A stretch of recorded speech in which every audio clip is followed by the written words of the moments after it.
Glazed teriyaki salmon over a bed of rice, top it with a fresh mango pico de gallo that packs a big flavor punch. So today we're making one of my favorite go-to dishes whenever I want to make something that is delicious, healthy, and doesn't take too much time to cook. So let's get to it. As promised in my last video, the main focus today is the teriyaki glazed salmon, for which we're using the teriyaki sauce we made last time. But before we talk about any of that, we first have to prep the ingredients for the mango pico de gallo, which are mango, avocado, jalapeno, tomatoes, lime, and a bit of onion. Yellow is good, red is better. Next, we'll dice these up in roughly the same size, starting with the mango. First hurdle. First hurdle is guessing where the pit is, so that we can cut right next to it. But whenever it goes correctly, it feels like winning the lottery. Try finding a ripe one, that will bring in a lot more flavor. Mine wasn't the ripest. We'll use about 40% of the mango.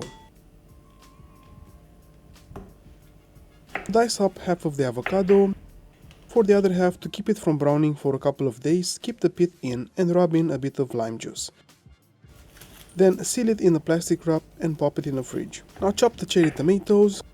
You could remove the seeds and the watery core, but ain't nobody got time for that. Next up, onion. Dice, add to the bowl.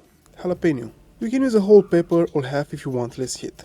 Deseed, dice, and add to the bowl. Into all that, squeeze a cheek of lime, taste and adjust if needed. And since salt draws water out of the vegetables, we'll add it right before serving. So set it aside for now. And let's take care of the salmon fillet. First, remove the bones. Fortunately, there aren't many, and if you run your fingers across the fish, you'll be able to feel them and get them to stick out a bit, which makes it a lot easier to grab. Using a tweezer helps too. Then trim any flipper or excess fat that might be there. This piece had about 300 grams or 0.66 pounds, so I split it in two pieces. Now add a thin coating of cornstarch. It's easier if you use a pastry brush. This will help with getting a crispy layer outside of the salmon, which will make it easier for the teriyaki glaze to stick to. On to frying. Add a tablespoon of frying oil to a non-stick pan on medium-low heat. And as soon as the pan is heated, place the salmon fillets and fry them on each side until they're nice and crispy. At this point you can take them out. Now use a paper towel to remove the excess oil and bring in the teriyaki sauce. I'll leave a link to the recipe in the description below.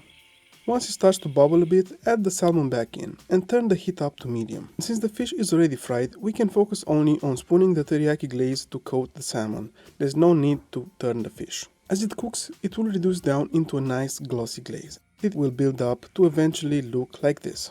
Take it off the flame and let's plate it. I heated in the microwave the frozen jasmine rice that I had left from the perfect rice video. On it, place the teriyaki salmon, top it with toasted sesame seeds, and then the colorful pico, to which I added 2 pinches of salt and mixed it well. And here is a colorful and perfectly balanced meal. Now let's taste it. I'm just gonna go straight for the salmon because that's what I'm most curious about.